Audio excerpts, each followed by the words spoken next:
Welcome to Jabez Motivation.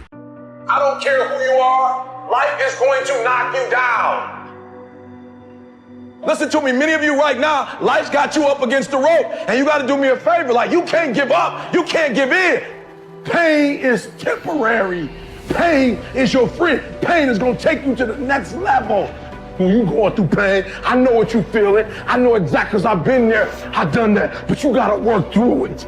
And the reason why most of you are not successful is because every single time stuff not going your way, you give up, you quit, you let go, and people feel weakness. They feel it. You can feel when somebody's not committed, when they're not all in, when they're not dedicated. And there's another level you get to when you go all in. Winners win and losers lose.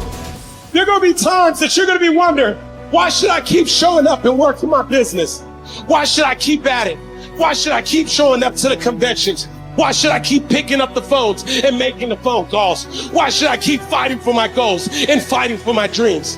And what I want to remind you is that you got to show up for your life regardless of the circumstances. You got to show up in spite of the naysayers. You got to show up in spite of the conversation going on in your mind. You got to show up for your life, because if you don't, nobody else will.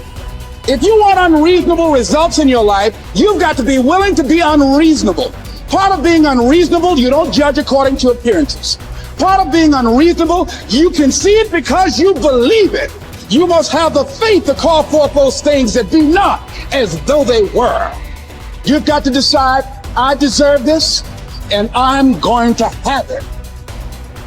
You've got to say yes to your life. You've got to say yes. Yes to my dreams. Yes to me. Yes, I can make it. Yes, I can. Doesn't matter how many failures I've made. Doesn't matter how many mistakes I've endured. Doesn't matter about my defeats. Doesn't matter about what I've done. Yes, yes. I don't care about the fact I'm in a hole now. Doesn't matter about where I am. The last chapter to my life has not been written yet. If you judge me now, you'll judge me prematurely. I'm still in the process of transforming my life. I'm still in the process of becoming. Yes. The brilliance of Thomas Edison was not in his mind. It was something much more ordinary and often much less respected. I've got no imagination, he once said. I never dream. I've created nothing. If you're someone who doesn't like Edison, you might think that this is Edison admitting to stealing his inventions from other, more brilliant inventors, like Nikola Tesla. Not quite, but he did readily concede that most of the credit belonged to something other than his brain. The genius hangs around his laboratory day and night, Edison said. If anything happens, he's there to catch it. If he wasn't, it might happen just the same. Only it would never be his. What he's talking about is showing up. The incredible, underrated power of clocking in every day, putting your ass in the seat, and the luck this seems to inevitably produce. Edison lived in his laboratory and never missed a day. Like Gehrig, even when he was sick, when he was tired, or when visited by tragedy or disaster. The modern conveniences we can trace to his lab then owe far more to his body than his brain, to the compounding power of consistency rather than sheer brilliance. It wasn't about inspiration. It was about getting to work, show up and try. Get on the treadmill, pick up the violin, script out some sequence, reach out to some clients, read some reports, lift a couple weights, jog 1 mile, cross one thing off the to-do list, chase down a lead. It doesn't matter what it is. All aspects of our life benefit from this circumscribed kind of discipline. Just as long as you do something every day, that is the important thing. Show up. When you're tired, when you don't have to, even if you have an excuse, even if you're busy, even if you won't get recognized for it, even if it's been kicking your ass lately, once something is done, you can build on it. Once you get started, momentum can grow. When you show up, you can get lucky. Is this still hard? Yes. But the good news is that because it's hard, most people don't do it. They don't show up. They can't even do one tiny thing a day. So yes, you're alone out there on the track in the rain.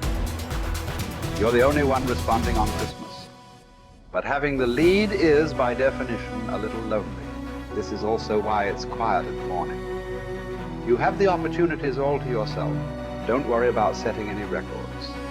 Just report for duty. No excuses.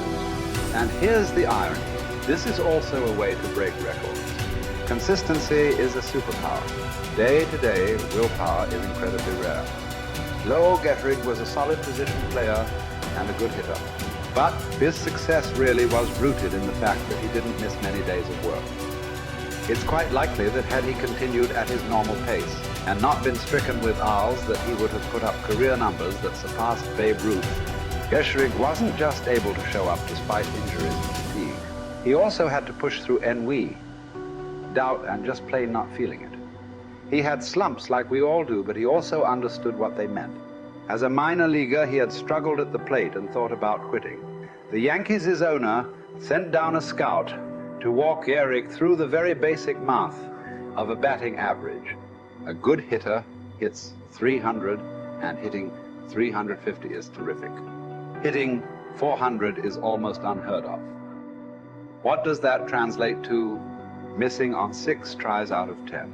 A hitter can also go days, weeks without touching the ball. That's what the scout told him. The most important thing a young ball player can learn is that he can't be good every day. You don't have to always be amazing. You do always have to show up.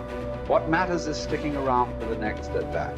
The ability to do that, coupled with the ability to endure what John Steinbeck called dawdly days while writing Easter Eve. Those days when everything seems out of whack, when you're just not feeling it, when the distractions won't stop, is the first step to greatness, literally. You cannot be great without the self-discipline to do that. One thing a day adds up. Each day adds up. But the numbers are only interesting if they accumulate in large quantities. You guys that are just getting started, you're not going to start right here. You're going to start down there, probably in another city, another town. I grew up in Lake Charles, Louisiana, no money, raised by a single mother. I was in debt at 25 years old. First thing that I had to do in my life was not learn a new skill. First thing I had to do to get my life moving in the right direction was self-development. It is vital. It was vital for me that I improved myself and I could start depending upon me. I had to show up every day with some rituals, some disciplines, and start getting myself to trust me, not trust others, but trust myself to do the right thing every day. One of the things that I started doing was beating the sun up every morning. I'm going to beat that sun up every morning so that I have the discipline and the control over my life. So I knew, hey, before that thing pops, I'm going to pop. I'm going to get out of bed, depend on myself, get up at the same time every day. And for me, that time, regardless of where I was beat that sun up. No matter where I am, I'm going to beat that thing up. So it gives me a sense of control over my own life. Second thing,